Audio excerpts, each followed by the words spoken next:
Le grand gagnant du prix rayonnement médiatique de l'année 2020 est Philippe Archambault. Donc Philippe, félicitations. Et donc Philippe, on est super content de t'avoir avec nous parce que tu avais déjà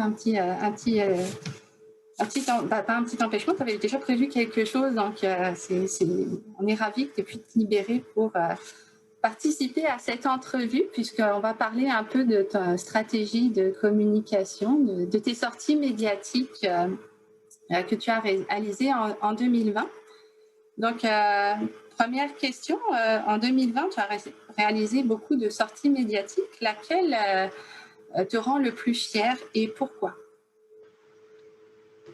OK. Je dirais qu'il y en a une qui, tu sais, avec l'engouement des médias sociaux, tout, c'est sûr qu'on a un article qui a été traduit dans 4 langues dans le magazine The Conservation, qui a eu plus de 125 000 lecteurs. Donc ça, c'est sûr qu'il y a comme un genre de « wow ». Mes 2 garçons me font toujours « wow, papa, tu as 125 000 personnes qui ont dit « wow ». Mais c'est pas de ça que je suis le plus fier, parce que c'est tous les ans, je me donne l'obligation d'aller présenter dans des écoles. Et cette année, grâce à la pandémie et merci à la pandémie, j'ai fait un lien avec un groupe qui s'appelle les Écoles en réseau. Et ça nous permet, en 2 présentations, de communiquer à plus de 550 élèves à travers le Québec. Et moi, j'en suis fier, c'est de voir leur passion, leur joie et leur type de question qui va de très naïve à « zut, j'avais pas pensé à ça » quand ils la posent. Et c'est magnifique de voir ça dans leurs yeux. C'est une forme de récompense. Et ça, je trouve ça encore plus fier d'aller toucher ces jeunes-là que le reste, même si mes 2 garçons, eux, ils trouvent ça cool que j'ai eu plein de likes. C'est pas ça que je suis le plus fier. Et de quel conseil, justement, tu donnerais pour une sortie médiatique réussie? Je pense que ça dépend du média avec lequel tu fais affaire. Tu dois pas adapter, tu dois adapter ton discours en fonction du... Je dois adapter, mais puis je vais donner ma formule à moi, elle est gagnante à l'occasion ou non, mais je trouve qu'il faut premièrement préparer son message. Donc, tu peux pas arriver et dire « Ah, mon étude, je la connais », c'est pas l'étude qui compte, c'est l'histoire que tu veux raconter. Et les fins détails ne sont pas toujours les plus importants pour les journalistes, pour les gens des médias. Donc, une fois que tu as ton image, c'est aussi emmener des exemples concrets ou à tenter de relier ça dans la vie des gens, dans leur, je vais appeler ça, imager ton histoire. Par exemple, lorsqu'on a fait le papier sur les réseaux trophiques des poissons dans les océans, c'est assez dur de dire que tous les poissons sont connectés à 2 liens. Donc, la façon qu'on avait trouvée, c'était de l'imager en disant c'est un peu le Facebook des poissons. Donc, en disant ça, là, le lendemain, le nombre de journalistes qui ont appelé, parce que pour eux, c'est facile à capturer l'image, c'est facile. Puis là, on faisait juste ajouter, imaginez que vous avez 300 amis, qui eux ont 300 amis. Bien après seulement 2 liens, vous êtes déjà à 27 millions d'amis. Parce que c'est 300 fois. OK. Et là, c'est imagé. Donc, imager tes propos. Et après ça, tu peux emmener ta science plus pure et dure. Et ça, je pense que c'est une façon de le faire que j'essaie en tout temps, d'avoir cette image-là ou ces petites comparaisons-là. Est-ce que toutes tes recherches sont faciles à imager? Je pense qu'on a peut-être... Non, pas tous. Définitivement, quand ça parle d'un polyquète qui fait de la bioturbation, c'est un peu plus difficile, mais je réussis. Je donne l'exemple avec le ver de terre. Et c'est beaucoup plus facile où ça peut paraître... j'ai quelques histoires comme ça que tu peux recycler pour imager en changeant un peu. Donc, la perte de biodiversité, c'est comme un avion. Donc, et chaque pièce est une espèce. Et lorsqu'on en perd, ça se peut que l'avion tombe. Donc, c'est beaucoup plus imagé comme ça. OK, merci. Qu'est-ce que tu aimerais voir plus souvent dans les médias, dans les sujets scientifiques? Définitivement, c'est pas parce qu'on est à Québec-Océan et que ce prix est donné par Québec-Océan, mais je trouve qu'avec une planète qui est plus de 71% composée d'océans, je trouve qu'il manque de sciences marines dans les grands médias. Peut-être parce que c'est loin la haute mer, parce que, je ne sais pas, mais ça, c'est quelque chose que j'aimerais davantage voir. Tous les océans sont connectés. Je pense que Peter le montre très bien dans tous les propos qu'il dit, à quel point les changements climatiques, les disparitions de glace ont des effets sur les gens indirectement et directement, les gens ne voient pas à quel point on est connecté aux océans. Et ça, je pense que c'est quelque chose que j'aimerais plus voir. On augmente les derniers endroits pour créer des protéines pour l'humain, c'est à travers l'aquaculture. Et on le voit dans tous les chiffres de la FAO. L'aquaculture augmente tous les ans en production. Donc, les océans, c'est le prochain endroit où l'humain doit s'approprier. Puis, je vais utiliser ma propre médecine que je vous ai répondu avant. Je vais vous donner une image. Il y a encore tellement d'endroits à explorer. Juste pour vous dire, il y a 12 personnes qui ont marché sur la Lune, mais il n'y en a encore que 2 qui sont allés dans le point le plus profond de nos océans. Ça vous montre à quel point on a encore des volets à les découvrir énormément. Et juste ça, en soi, c'est une passion sur notre planète.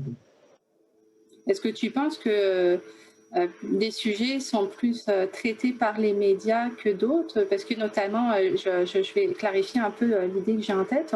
On entend beaucoup parler des problèmes de pollution plastique, mais est-ce qu'il y a d'autres sujets qu'on pourrait, qui sont en lien avec les océans, qu'on pourrait mettre de l'avant? Définitivement, qu'on parle, et Peter l'a très bien fait, toute la disparition de la glace, je ne dirais pas la disparition, mais plutôt la diminution du couvert de glace, a des répercussions un peu en effet domino, une amène une autre et une autre. On parle de l'érosion côtière, tout le monde est affecté par ça. Tous ceux qui ont des chalets sur la basse Côte-Nord, voilà, on le voit, on a des travaux sur la réfection des routes. Il y a beaucoup plus de volets que les océans nous affectent qu'on ne peut l'imaginer. Et beaucoup, le plastique, on en parle, mais je crois qu'il y a plusieurs autres sujets qu'on pourrait aborder. Définitivement, on parle de l'hypoxie dans le Saint-Laurent, qui n'est pas juste dans le Saint-Laurent, mais dans plein d'autres endroits du monde. Et on aborde beaucoup les aspects négatifs, mais il y a de superbes histoires positives aussi. Et ça, je pense que ça manque dans les médias en général, qu'on parle de tous les effets des zones de conservation. Bien, on le voit dans plusieurs études, il y a un effet excessivement positif de ça. Il y a des initiatives, je vais dire plus citoyennes, de suivre les océans. On le voit sur la côte ouest.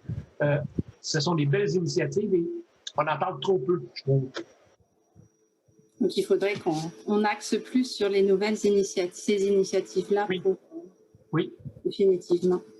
C'est vrai que, comme tu le soulignais, les médias vont souvent mettre de l'avant les aspects négatifs, notamment les aspects des changements climatiques. Je pense à l'été passé, la fracturation du dernier plateau de glace au Canada. Quelles sont les conséquences de cette fracturation-là pour l'Arctique et pour la faune marine en particulier, vu que toi, tu travailles beaucoup en Arctique et sur le Bentos? J'aimerais avoir ton opinion là-dessus. Bien, dans un premier temps, c'est cet immense glacier-là, le glacier de Milne, quand il a fracturé, ce qui est assez incroyable, c'est que quelques semaines avant, voire peut-être un mois et demi avant, une équipe d'Ottawa et de Carleton nous a envoyé des images prises à l'intérieur du glacier, d'un lac à l'intérieur où il y avait des organismes benthiques. Donc, il y avait une forme d'excitation par moi, par mon équipe, et puis on devait théoriquement, au mois d'août de l'année passée, se rendre, nous, les aider, parce qu'on a vu des images d'ophiures, d'espèces marines, même un péton qui nage sur de la glace dans un lac à l'interne. Aucune idée si c'est une nouvelle espèce endémique. C'est une question qu'on ne pourra pas répondre parce que cette brisure-là a été exactement à l'endroit où on devait aller. Donc, cet habitat un peu particulier, un peu probablement même isolé, on ne peut même pas y répondre. Donc ça, c'est assez, je veux dire, un habitat perdu, si je pourrais dire. Et ça va beaucoup plus loin parce que cette langue de glace-là est encore aussi, jusqu'à tout récemment, dans les derniers endroits où les animaux, là, je vais parler des animaux parce que c'est mon dada, là, ceux qui vivent sur le fond marin, mais c'était encore l'endroit où la glace, depuis des milliers d'années, n'était jamais partie. Donc, ces organismes-là vivant sur le fond ont toujours été dans un écosystème où il y a toujours eu de la glace au-dessus de leur tête. On a peu d'échantillons, pour ne pas dire même aucun échantillon du Bentos pour nous dans ce secteur-là. Donc, qu'en est-il? Quelles sont les conséquences de ça? Est-ce que c'est des populations isolées, des populations particulières? Ça reste une question à développer. Donc, je parle de la biologie, mais même, je pense que ça montre, c'est que l'ampleur de cette langue de glace qui a brisé ça montre l'importance des changements climatiques et des conséquences que ça a. Là, on est rendu vraiment dans les points les plus au nord du Canada et du Groenland si on fait une ligne entre les deux. Et puis que ce brise-glace, que ce n'est pas ce brise-glace-là, mais que ce glacier est brisé à un moment comme en août l'année dernière, au 30 au 31 juillet. Quand même, ça montre l'ampleur. Et les conséquences sont majeures pour l'écosystème. C'est un écosystème qu'on appelle souvent le dernier ice area, donc la dernière place qu'il y aura de la glace sur la planète devrait être là. Donc, c'est un peu dramatique de voir ça. Et justement, la diminution de la glace, voire même sa disparition à long terme, quel impact ça va avoir sur la biodiversité marine? Est-ce qu'on connaît un peu le pronostic, je dirais? Le pronostic, non. On a, comme tout le monde, on a des hypothèses, bien entendu. Les hypothèses, c'est qu'on a de plus en plus d'espèces du sud qui montent vers le nord. On a un projet, nous, Arctic Kelp, qui regarde les grandes forêts de laminaires. Et ce qu'on réalise, c'est qu'il semble avoir une expansion de ces forêts de laminaires-là vers le nord, parce que nécessairement, si on a une diminution du couvert de glace, on a aussi une période de l'année qui a plus de lumière qui pénètre, donc qui favorise la croissance de ces grandes algues-là. Mais en même temps, on peut se poser la question, avec la diminution du permafrost, est-ce qu'il n'y aura pas plus de lessivage des côtes et plus de turbidité, affectant peut-être négativement les algues? Il y a plus d'eau douce à cause de la fonte de la glace. Est-ce que cette eau douce-là va avoir? Fait qu'en même temps, on peut s'imaginer que s'il y a plus de lumière, mais en même temps, on pourrait imaginer qu'il y a des conséquences négatives. Et ça, on ne le sait pas. Donc, on tente de prédire présentement, mais je pense qu'il n'y a personne de devin pour dire que soudainement, on a la vérité. Et surtout que nos prédictions, on les fait toujours pour dans 50 ans ou dans 100 ans. Donc, aucun de nous va être là. C'est comme si on pouvait se tromper, puis ça ne dérange pas, parce qu'on ne sera plus là pour se faire juger. T'sais. Je pense que et là, je vais parler surtout pour notre domaine, les gens en écologie, on doit apprendre à être un peu plus, un peu comme des météorologues, être capable de faire peut-être des prédictions à beaucoup plus court terme pour justement avoir plus d'emprise sur notre message que de l'urgence des conditions actuelles. Et toi, justement, tu échantillonnes en Arctique depuis plusieurs années déjà. Est-ce que tu commences à voir déjà des petits changements sur les stations que tu fais régulièrement? On le voit dans certains secteurs, mais pas partout. Donc, parce que notre couverture étant l'Arctique canadien, juste pour les gens, j'aime bien les chiffres, c'est 10 % des côtes mondiales. Donc, malgré la monsoon, malgré nos équipes, on a échantillonné au cours des 15 dernières années peut-être la taille d'une patinoire. Donc, c'est quand même peu pour voir et on n'a pas encore assez de changements aux mêmes stations parce que pour des raisons de logistique, on ne peut pas retourner tous les X nombre de semaines, voire mois, même années, aux mêmes stations. Par contre, on a utilisé dans les dernières années de la sclérochronologie. Donc, un peu comme les croissances dans les arbres, on a ça sur certaines espèces de bivalves qui vivent plus d'une centaine d'années. Et ce qui nous permet de directement, dans leur anneau de croissance, d'aller chercher de l'information qui nous montre que des changements, même par 600 mètres, dans des eaux qu'on pourrait croire relativement stables. Et puis, on a, depuis les années 2010, des changements majeurs dans leur croissance, dans leur mode d'alimentation. Donc, il y a bel et bien des changements qui se produisent. Et ce genre qu'on appelle de bioarchive nous permet de revenir plusieurs dizaines, voire centaines d'années derrière. Mais pas de changement. C'est sûr que les changements à court terme sont plus difficiles. Sont plus difficiles entre la variabilité naturelle de l'écosystème et les voir. Donc, ça nous prend, je crois, plus de systèmes de monitorage beaucoup plus réguliers. Et on tente de le faire, mais même après 5 ans, c'est pas après 5 ans qu'on voit des grandes tendances parce que dans notre cas, nous, la biodiversité change beaucoup. Il y a des années, il y a des cycles de ces espèces. Il y a plusieurs variations dites naturelles qu'il faut capturer avant de pouvoir dire est-ce qu'il y a une tendance. Mais définitivement, à des endroits où on a des espèces qui n'étaient pas aussi présentes avant. Est-ce que tu impliques les communautés locales dans la surveillance, justement? De plus en plus. Donc, on est en train d'impliquer la communauté pour faire de l'échantillonnage pour nous. On tente de trouver des façons simples pour justement pouvoir. On essaie de développer aussi, dans un premier temps, prendre leur savoir. Où sont les différences? Où sont les forêts de kelp?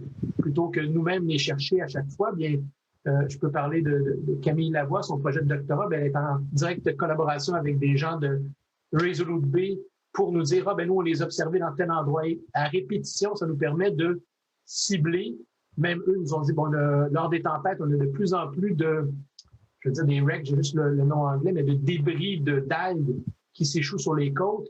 Eh bien, c'est de l'information hyper importante pour nous parce qu'on ne peut pas être à tous les endroits en tout temps. Donc, leur observation nous permet de raffiner déjà nos hypothèses et de pouvoir même aller échantillonner dans des endroits précis. Donc, on est en train d'établir avec quelques groupes comme ça des plans de monitorage relativement simples, mais qui nous donnent une information importante. Justement, je parle un peu je t'ai posé la question sur l'implication des autochtones, parce que tu sais, la pandémie a un peu bouleversé les campagnes d'échantillonnage dans le Nord. Et est-ce que la pandémie a eu un impact dans tes sorties médiatiques ou dans ta recherche plus généralement? Définitivement pour les sorties médiatiques, ne travaillant pas sur la pandémie, ce qui est bien, c'est que la science a été mise vraiment de l'avant durant cette pandémie. Par contre, travailler sur un polyquète qui fait de la bioturbation n'était absolument pas sexy, si je pourrais dire. Si on travaillait sur la pandémie, c'est beaucoup plus attirant de travailler de tout ce qui est autour de la pandémie. Ce que je pourrais dire, c'est que la science a été mise de l'avant. Peut-être que nos recherches à nous ont été plus dures. C'est l'année où j'ai eu le moins de journalistes qui m'ont appelé. Peut-être le moins, tout a été fait en janvier et fin mars. Par la suite, ça a été excessivement difficile d'attraper un journaliste à nos sujets, même si j'envoie des courriels régulièrement, des choses comme ça. Donc, ça.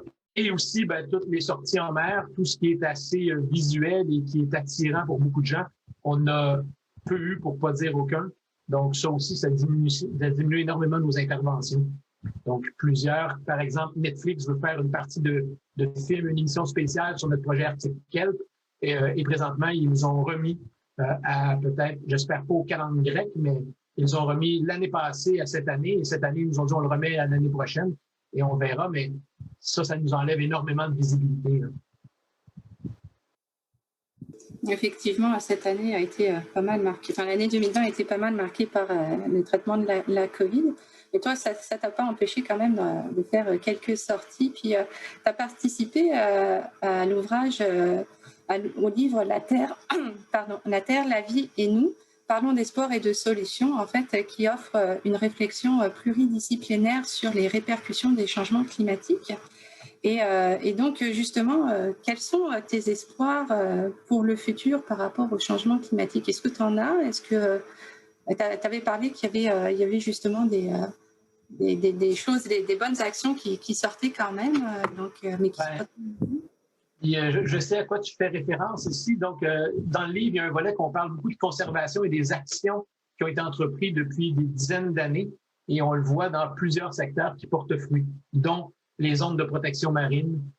On peut juste parler, moi j'en connais une plus en détail, qui est celle dans la mer de Baffin. Les pêcheurs ont mis un arrêt eux-mêmes à aller draguer pour capturer donc des poissons, donc de la ressource, dans certains secteurs où il y avait des coraux profonds, donc des coraux d'eau froide. Et ça, bien, on le voit qu'il y a une biodiversité élevée et tout. Donc, ces actions-là viennent directement des gens impliqués. Et tout ça, on le voit qu'il y a un changement. Est-ce que ce changement se fait assez vite? Peut-être pas, mais du moins, il y a un changement. Après ça, j'aborde un peu des questions là-dedans de comment les grandes corporations pourraient être de meilleurs joueurs corporatifs. Puis là, peut-être que je vais m'avancer. Je vais parler des activités portuaires où je prends juste le port de Québec, qui a 28 millions de tonnes de transport, donc annuellement dans le port de Québec. Imaginez si seulement 5 sous la tonne étaient remis pour de la recherche en milieu aquatique ou de la conservation des milieux marins ou aquatiques. Et ça, c'est juste pour le port de Québec, près de 1,3 million annuellement. Et là, on ajoute Montréal, on ajoute tous les autres ports. Il y a quelque chose que ces grandes industries, ces grands utilisateurs des océans ne semblent pas être très, très impliqués jusqu'à maintenant, en général. Et je vous le dis, 5 sous la tonne, c'est rien. Hein? Quand les tonnes, c'est plus d'une centaine, selon, et peut-être plus même la tonne en matériaux, 5 sous, c'est rien en général. Et je pense qu'il faut qu'il y ait une conscientisation dans un réinvestissement de ceux qui utilisent les océans. Parce que, c'est drôle, au niveau terrestre, on paie des droits pour l'utilisation des routes, on paie les droits pour X, Y, Z, mais dans le milieu marin, très peu de ces grands navires, des utilisateurs, ont des droits, sauf certains droits de passage à certains endroits précis. Mais en général, on peut se déplacer sans trop de retour. Et je pense que d'avoir des industries qui sont des bons membres corporatifs de notre planète serait une des façons.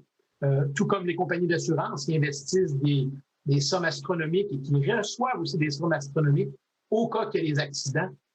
J'ai fait des calculs dans le livre juste pour montrer que s'il y avait un minimum d'investissement, c'est des millions, voire des milliards de dollars qui seraient réinvestis pour l'exploration de nos océans et leur conservation. Je finirais peut-être juste en disant que peut-être que je suis naïf ou trop optimiste dans la vie, mais je ne peux pas croire que l'humain continue à se diriger dans un mur et qu'il ne va pas arrêter. Et on l'a vu cette année avec la pandémie, il y avait des conséquences majeures et rapidement, il y a eu la collaboration de tout et en combien de mois, on a découvert des vaccins. Donc, tout ça par collaboration parce qu'il y avait un défi majeur que l'humain avait devant lui. Et je pense que l'humain a tous les outils pour faire un avenir prometteur sur notre planète. Et même si on se dirige vers un mur, il n'y a personne qui va continuer et qui va continuer à marcher puis frapper un mur. Tout le monde s'arrête avant. Donc, je pense qu'on est rendu là. Et puis que cette collaboration-là, lorsqu'on rencontre des défis majeurs, tout le monde met la main à la pâte et c'est une des beautés justement de l'humain. Mais penses-tu que ça va prendre une catastrophe majeure pour que justement on s'arrête tous et puis qu'on repense un peu notre façon d'exploiter les océans ou notre mode de vie? Je ne pense pas que ça prend une catastrophe majeure. Je pense qu'il y a des petites catastrophes en tout temps présentement. Et ces petites catastrophes-là, qu'elles soient érosion côtière dans un endroit, bien, il y a tout de suite une réaction. Et de plus en plus, ces mouvements-là prennent de l'ampleur, on en entend parler, on présente des solutions. Donc, je crois que c'est pas un film catastrophe qui va nous aider, mais plusieurs petits événements qui fait que les gens réalisent et on va avancer tous tranquillement, mais dans la bonne direction. Penses-tu qu'on avancera à temps dans la bonne direction? Ben là, c'est mon côté optimiste qui va dire oui. Mais je dois avouer que je suis quelqu'un qui aime aller vite. Fait que c'est sûr que souvent, je suis un peu déçu de la lenteur de nos mouvements, mais il vaut mieux avancer que de reculer. Et penses-tu, tu parlais justement de conscientiser les utilisateurs des océans. Tu parlais de les faire payer, mais penses-tu que les scientifiques aussi devraient s'impliquer un peu plus ou il y a peut-être des choses qu'on pourrait faire en tant que chercheurs ou membres de la recherche pour conscientiser le grand public, les utilisateurs à faire attention aux ressources? Je pense que définitivement, on doit communiquer nos résultats le plus possible. Les scientifiques, on est excellents à faire des articles scientifiques et c'est passé entre nous. Je pense que si on veut avoir un impact, on se doit de communiquer davantage au grand public, aux décideurs. Ça, c'est certain. Ce que moi, je ne voudrais pas, c'est que les scientifiques, on devienne tous des militants et qu'on perde notre regard objectif. Et je pense que c'est ce qui fait qu'on garde une forme de crédibilité en science, c'est qu'on garde ce regard objectif-là le plus possible, mais ceci ne nous empêche pas de mieux communiquer et d'en passer plus d'informations vers le grand public et les décideurs. Merci. Est-ce que des personnes souhaiteraient poser des questions à Philippe? Profitez-en, on est un petit comité. Justement, Philippe mentionnait l'importance de communiquer les résultats de la recherche. Ben, moi, j'en profite aussi pour vous passer un petit message. Au mois de mai, c'était le 24 heures des sciences et plus. Et Québec Océan, en fait, n'a pas entendu la Journée mondiale des océans pour diffuser un peu les connaissances scientifiques. Mais on a commencé déjà lors du 24 heures des sciences en demandant à des étudiants de vulgariser un peu leurs publications. Donc, on a publié à raison de 2 articles par semaine depuis le 7 mai. Sur des sujets variés en océanographie, les résultats de la recherche de nos étudiants membres. Donc, vous pouvez consulter l'ensemble de ces publications originelles et d'articles vulgarisés sur notre blog. Donc, n'hésitez pas à aller voir parce que les étudiants ont pris le temps justement de ne pas faire que des articles scientifiques dans leur milieu, mais ils ont pris le temps aussi de vulgariser leurs recherches. Donc, allez-y et découvrez-la. Si personne n'a d'autres questions, Philippe, je te remercie pour ta participation, puis encore félicitations pour le prix. Merci. Félicitations aussi à tous les autres récipiendaires encore, puis les finalistes aussi, même s'ils n'ont pas de prix, ils ont quand même fait du bon travail qui mérite d'être félicités. Donc merci à tous et une bonne journée des océans.